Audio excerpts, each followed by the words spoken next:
Hello, all. This is Ann Y, and you're listening to or watching the Bible reading series. Today's chapter is going to be Genesis 44. If you've not watched the first episode, please do so for at least the disclaimer. However, to start this thing properly, we will start with the Lord's Prayer, Matthew 6, 9 through 13, King James Version. After this manner, therefore, pray ye, Our Father, which art in heaven, hallowed be thy name. Thy kingdom come, thy will be done, in earth, as it is in heaven. Give us this day our daily bread. Forgive us our debts, as we forgive our debtors. Lead us not into temptation, but deliver us from evil. For thine is the kingdom and the power and the glory, forever. Amen. As I said, Genesis 44, King James Version. Header here is the brothers are brought back. And he commanded the steward of his house, saying, Fill the men's sack with food, as much as they can carry, and put every man's money in his sack's mouth. And put my cup, the silver cup, in the sack's mouth of the youngest, in his corn money. And he did according to the word that Joseph had spoken. As soon as the morning was light, the men were sent away, they and their asses. And when they were gone out of the city, and not yet far off, Joseph said unto his servant, unto his steward, Up, follow after the men, and when thou dost overtake them, say unto them, Wherefore have ye rewarded evil for good?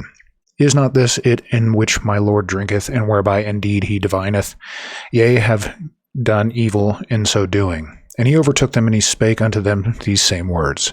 They said unto him, Wherefore saith my Lord these words? God forbid that thy servants should do according to this thing. Behold, the money which we found in our sack's mouth we brought again unto thee out of the land of Canaan. How then should we steal out of thy Lord's house silver or gold? With whomsoever of thy servants it be found, both let him die, and we also will be my Lord's bondmen. And he said, Now also let it be according unto your words. He with whom it is found shall be my servant, and ye shall be blameless. Then they speedily took down every man his sack to the ground, and opened every man his sack. And he searched, and began at the eldest, and left at the youngest, and the cup was found in Benjamin's sack. Then they rent their clothes, and laded every man his ass, and returned to the city. And Yehuda his brethren came to Joseph's house, for he was yet there, and they fell before him on the ground. And Joseph said unto them, What deed is this that ye have done? What ye have not that such a man as I can certainly divine? And Yehuda said, What shall we say unto my Lord? What shall we speak? Or how shall we clear ourselves? God hath found out the iniquity of thy servants. Behold, we are my Lord's servants, both we and he also with whom the cup is found. And he said, God forbid that I should do so, but the man in whose hand the cup is found, he shall be my servant. And as for you, get you up in peace unto your father. Then Yehuda came near unto him and said, O my Lord, let thy servant, I pray thee, speak a word in my Lord's ear, and let not thine anger burn against thy servant, for thou art even as Pharaoh. My Lord asked his servants, saying, Have ye a father or a brother?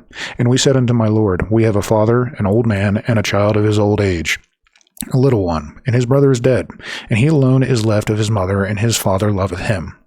And thou saidst unto thy servants, Bring him down unto me, that I may set mine eyes upon him. And we said unto my Lord, The lad cannot leave his father, for if he should leave his father would die. And thou saidst unto thy servants, Except your youngest brother come down with you, ye shall see my face no more. And it came to pass, when we came up unto thy servant, my father, we told him the words of my Lord. And our father said, Go again, and buy us a little food. And we said, We cannot go down if our youngest brother be with us. Then we will go down, for we may not see the man's face, except our youngest brother be with us. And thy servant my father said unto us, Ye know that my wife bare me 2 sons. And the one went out from me, and I said, Surely he is torn in pieces, and I saw him not since. And if ye take this also from me, and mischief befall him, ye shall bring down my gray hairs with sorrow to the grave. Now therefore, when I come to thy servant my father, and the lad be not with us, seeing that his life is bound up in the lad's life, it shall come to pass, when he seeth that the lad is not with us, that he will die, and thy servants shall bring down the gray hairs of thy servant our father with sorrow to the grave. For thy servant became surety for the lad unto my father, saying, If I bring him not unto thee, then I shall bear the blame to my father forever. Now therefore, I pray thee, let thy servant abide instead of the lad, a bondman to my Lord, and let the lad go up with his brethren.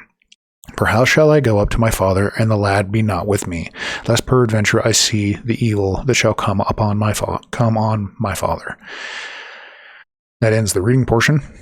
An overview here, because it does get very thick with the King James, is that they leave the household, them with their food that they purchased, all of them, and while filling the sacks of food that they had purchased, Joseph tells his steward to put the money into the sacks that they had purchased this with. So, assumably, it's the double portion for the one that they were already given back, the second one that they had used to pay for this one, and then finally there was a silver cup that was put into Benjamin's sack of food.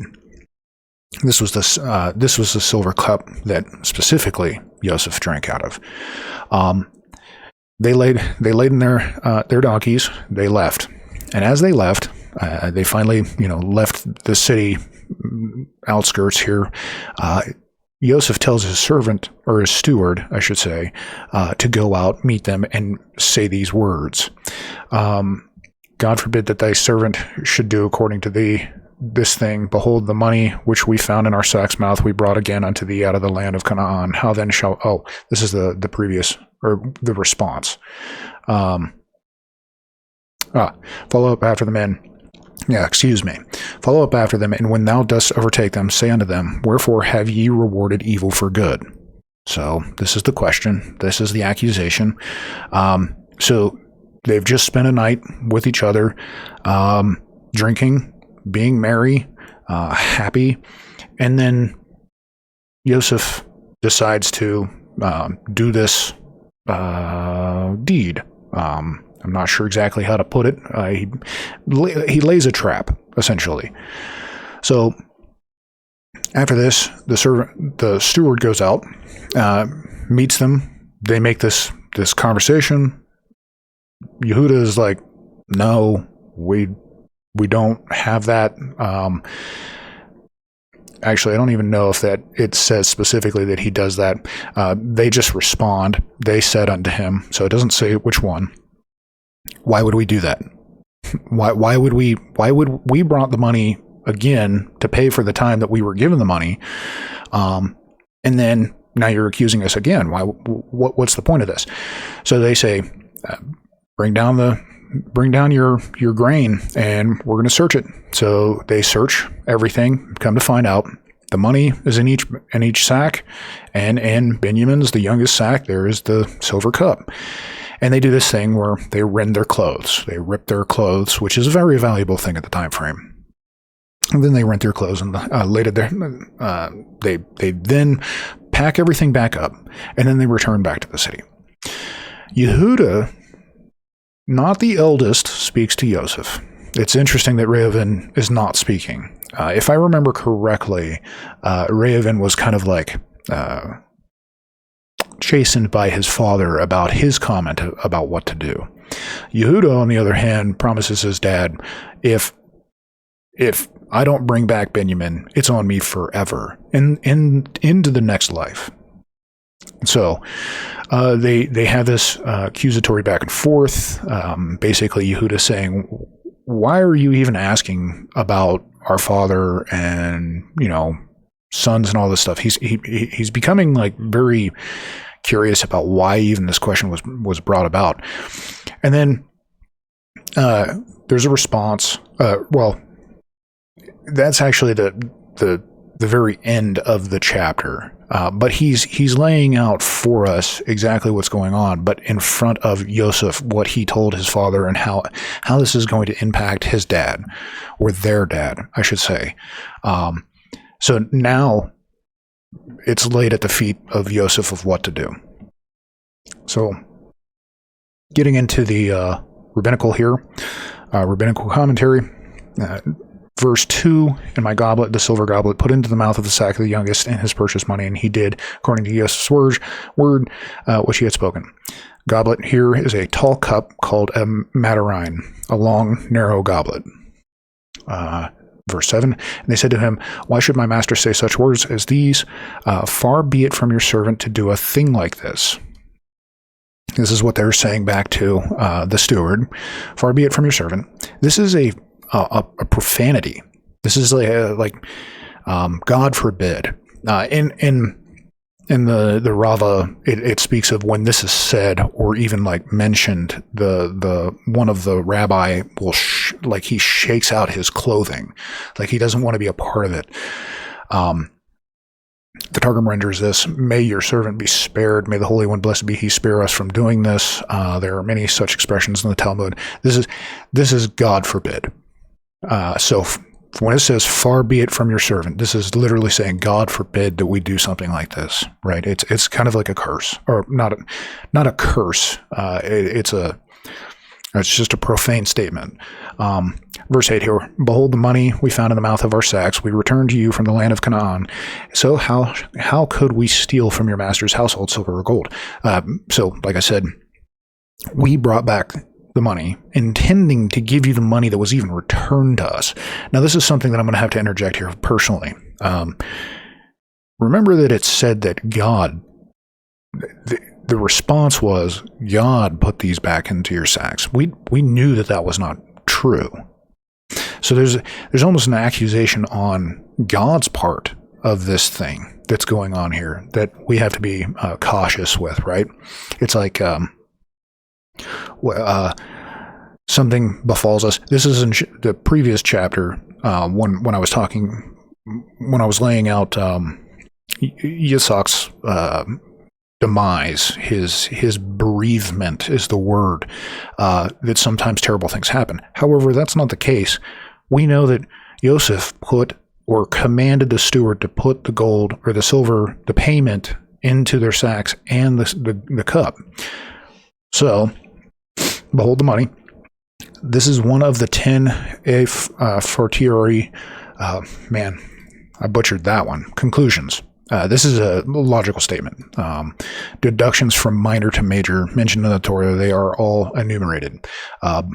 This is a logical conclusion is what this is saying, deduced from minor to major.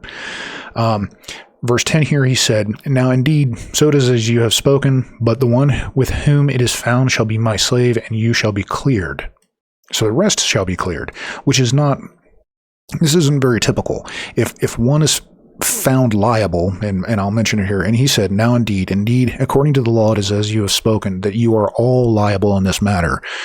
Example, if there are 10 people and in the possession of one a stolen article is found, they are all imprisoned. I will not treat you according to the strict letter of the law. However, instead only the one with whom the goblet is found shall be my slave. So to bring that out a little bit more, in the time frame, if one was found accused, they would all be found accused. However, in this moment, he's saying, I'm going to clear you, but I am going to take this one, which is counter to the current, or at least the cultural implication here. Verse 12, he searched, he started with the eldest and finished with the youngest, and the goblet was found in Benjamin's sack.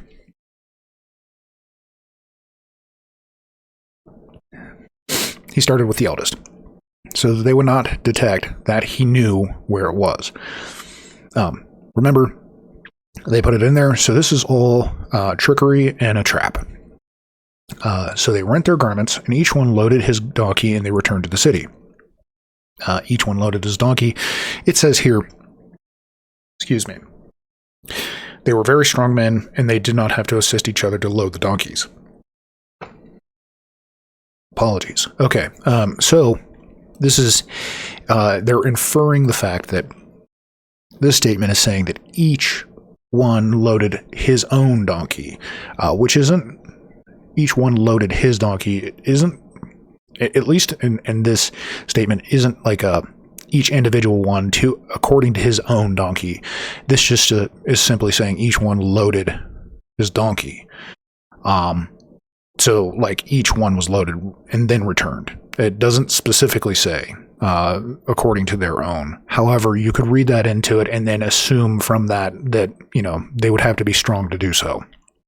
So, and then they returned to the city. It was in fact a major metropolis. So why does the Torah say to the city, meaning a city of any size? Because it was of no more importance to them, the brothers, than an average sized city, village of 10 people as regarded to fighting a war. Okay, so in the Rava, there is a concept that Yehuda is going to wage war. That's what they're implying. Some of the rabbis are implying here that this is actually like they're about to, go to war according to these accusations.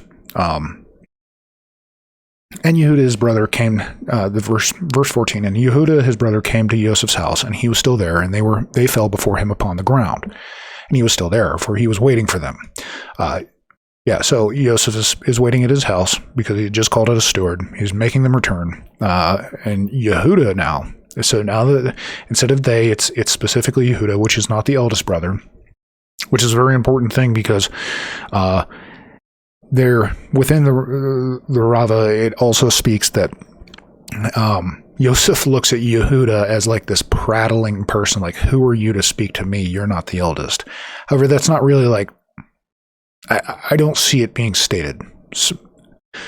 However, there is we'll get to it a little bit later, but basically Yehuda is taking on the responsibility of the situation. Yosef said to them, "What is this deed that you have committed? Don't you know that a person like me practices divination? Don't you know that a person like me practices divination? Don't you know that a person as esteemed as I know how to test and ascertain through knowledge, reason, and discernment that you stole the goblet?" So that is one way. That's from Targum Onkelos. Divination here in the King James. Let's make sure that I've got chapter 15 here. Certainly divine, as I can certainly divine, makes it seem a little bit more like I can reason this out. However, the word here has a little bit more of like takes as an omen. Practice divination, observe the signs of omens. So the more I look at this word, it's almost as if Joseph's saying, "Don't you know that I can tell the future? I can fortune tell, instead of this through knowledge, reason, and discernment that you stole the goblet."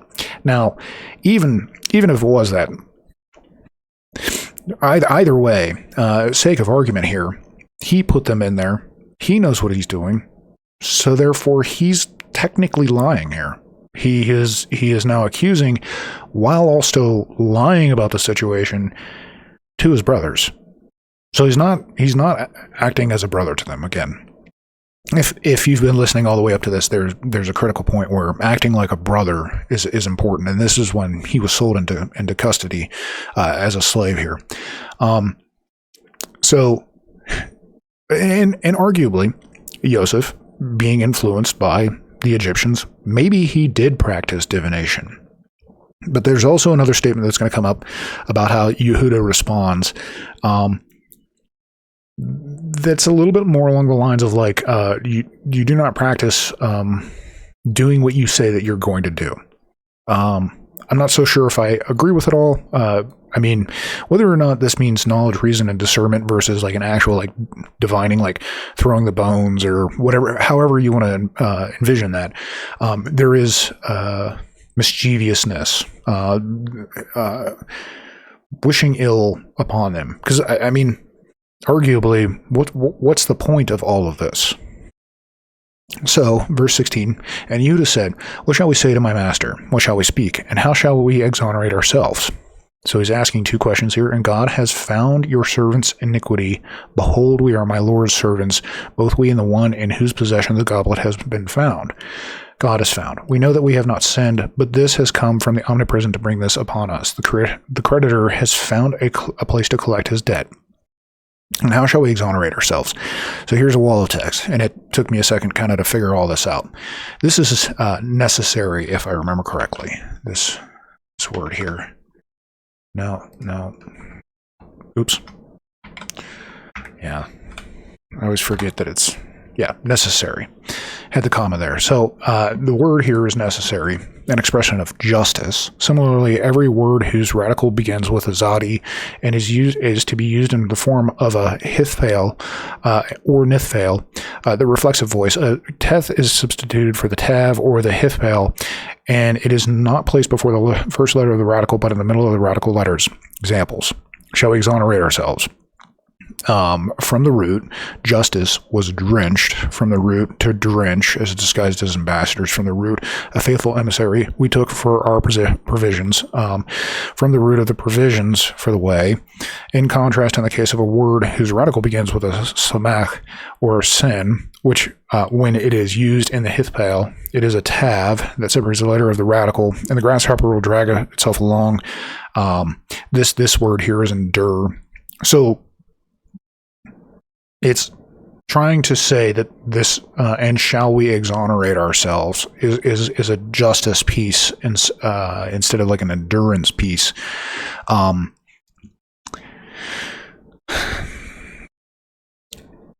So I'm going to read it. What shall we speak and how shall we exonerate ourselves? I think it's how do we prove ourselves just in your eyes, or right, or righteous? What shall we say to you? He's saying master is a respect thing. What shall we say to my master? What shall we speak?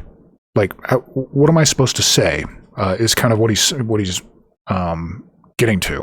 God has found your servants iniquity. Behold, we are all my Lord's servants, both we and the one in whose possession the goblet has been found. So here he's being just. Remember, I said that he was going to clear everyone, but we are all my Lord's servants. God has found your servants iniquity, and behold. So, okay, long and short of this, we're going to go back to Cain and Abel here for a moment. Cain and Abel, one did not blame God, one did blame God for what was going on. What is going on here is Yehuda is, God has found us with iniquity, and so we're all your servants. Both we and the one in whose possession the goblet has been found.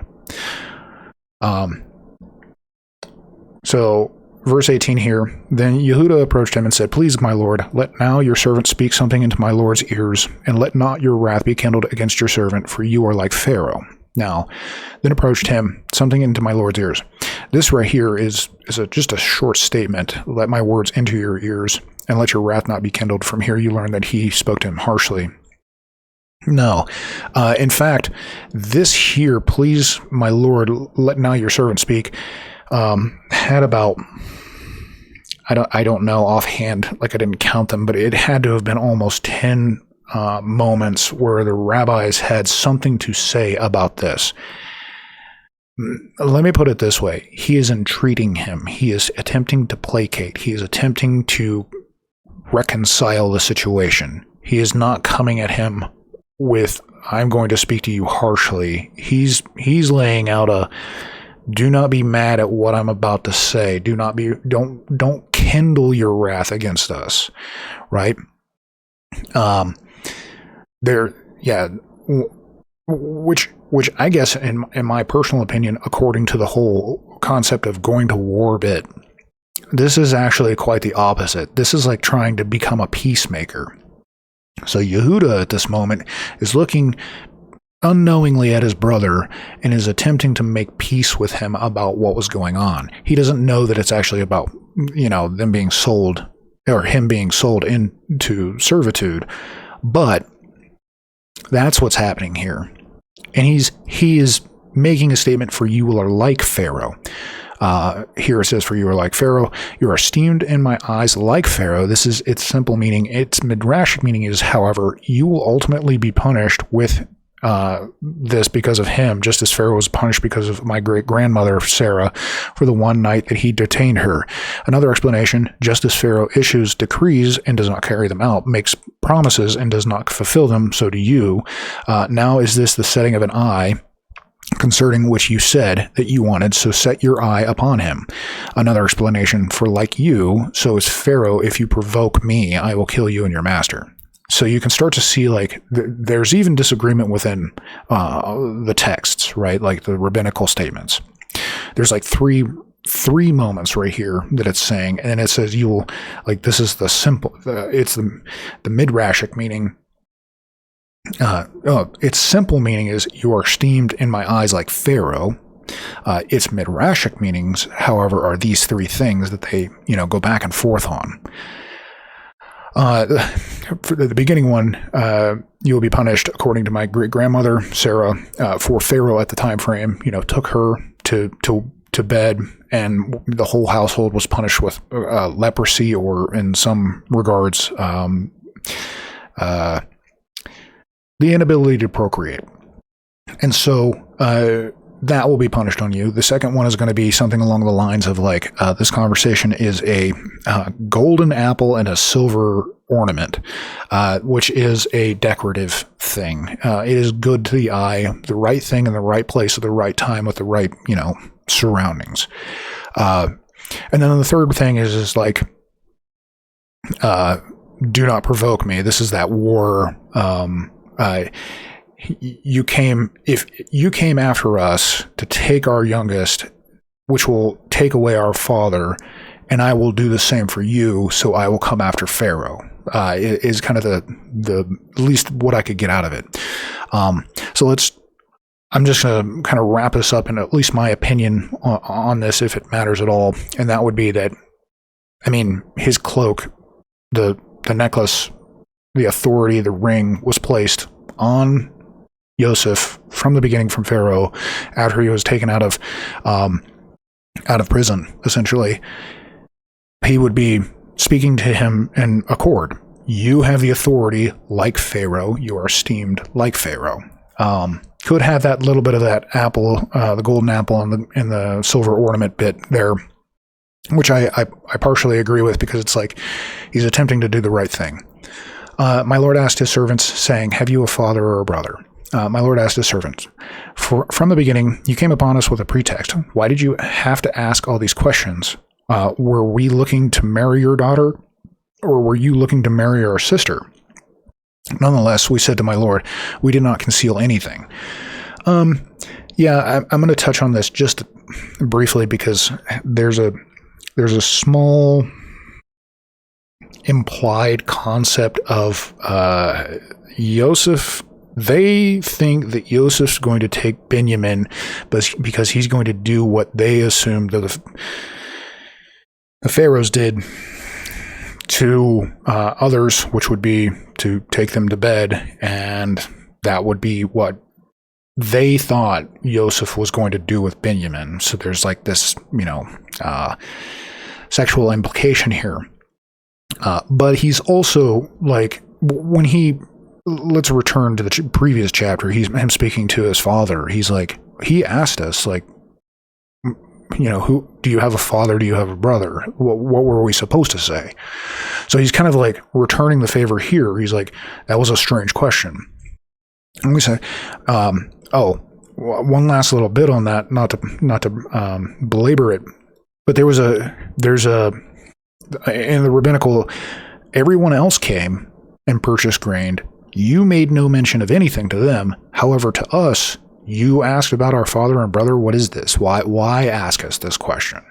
And we said to my Lord, we have an older father and a young child of his old age, and his brother is dead, and he is left alone of his mother, and his father loves him.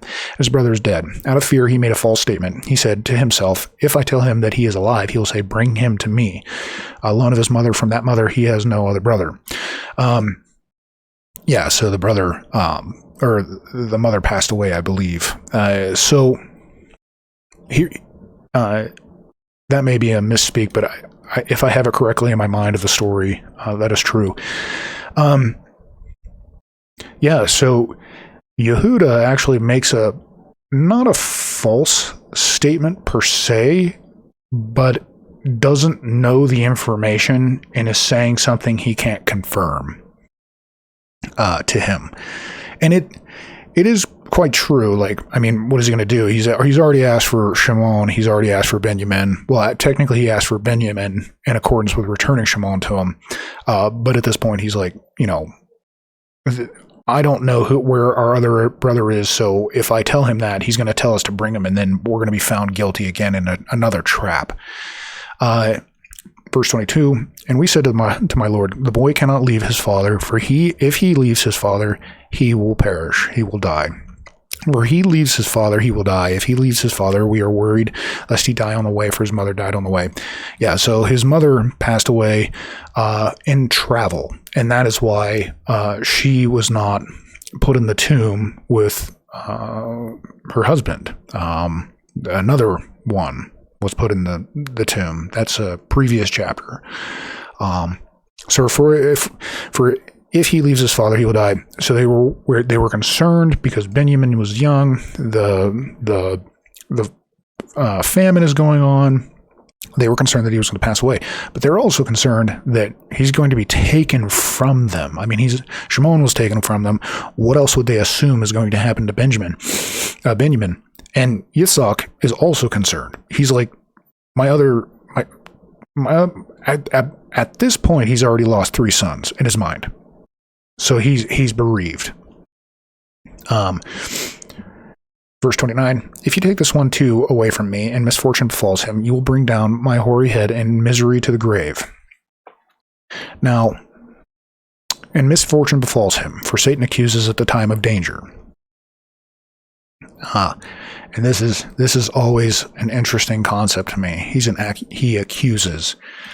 You will bring down my hoary head in misery, etc. Now that he is with me, I comfort myself over the loss of his mother and over the loss of his brother. But if this one too dies, it will seem to me as if 3 of them died in one day. Yeah, it would definitely bereave him. I mean, they would all be bereaved. However, this is specific to Yehuda because he made a statement. This is actually in the rabbinical piece too, is that like if you become indebted to someone, meaning like I say something to someone, I promise you that I will do this thing. You are now accountable for that, and he is accountable for what he told his father. So, in the rabbinical, it kind of turns that into a negative thing. In my estimation, it's technically a good thing. Now, you can take it or leave it, but essentially he is taking on his shoulders the weight of the situation. Verse 31, it will come to pass when he sees that the boy is gone, he will die, and your servants will have brought down the hoary head of your servant, our father, in grief to the grave. It will come to pass when he sees that the boy is not here, he will perish, he will die. His father will die because of his calamity of the loss of his son. Yeah, I mean, he's already bereaved of a loved one that he had, and then he's going to lose another one. He's going to be, extremely bereaved. For your servant assumed responsibility for the boy from my father, saying, if I do not bring him to you, I will have sinned against my father forever. For your servant assumed responsibility for the boy. Now, if you ask why I entered the fray more than my other brothers, I will reply that they are all standing from the outside without commitment, while I have bound myself with a strong bond to be an outcast in both worlds. So that's putting the cherry on the top of my concept. Even Raven is not even saying anything, and he's the oldest. And they're all there. All of them are there. All 12. So he's taking on himself, not the oldest. So now please let your servant stay instead of the boy as a slave to my lord, and may the boy go up with his brothers. Please let your servant stay. I am superior to him in all respects in strength in battle and in service. I don't know if that's actually like implied within the Hebraic, but I'm going to say that I don't think he's like trying to argue the fact that he is stronger.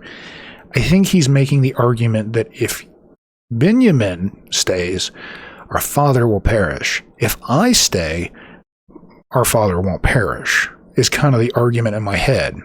For how will I go up to my father if the boy is not with me? Let me not see the misery that will befall my father.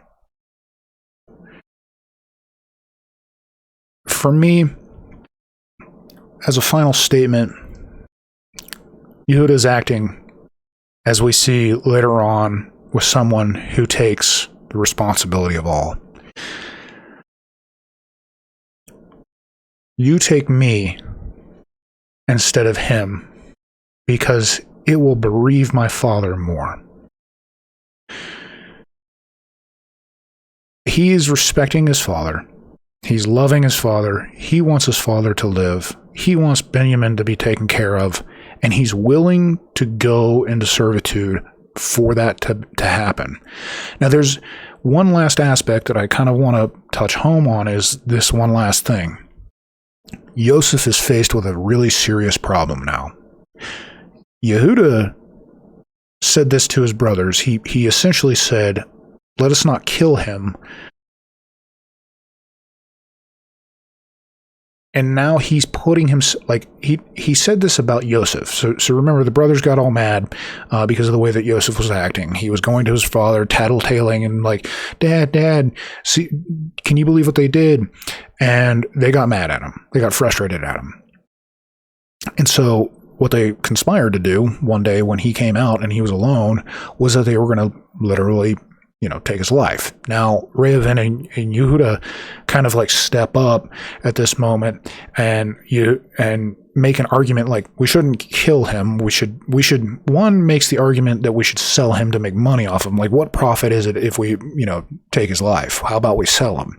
The other one's like, why are we doing any of this? Let me go home and, talk to Dad and we'll reconcile this thing, right?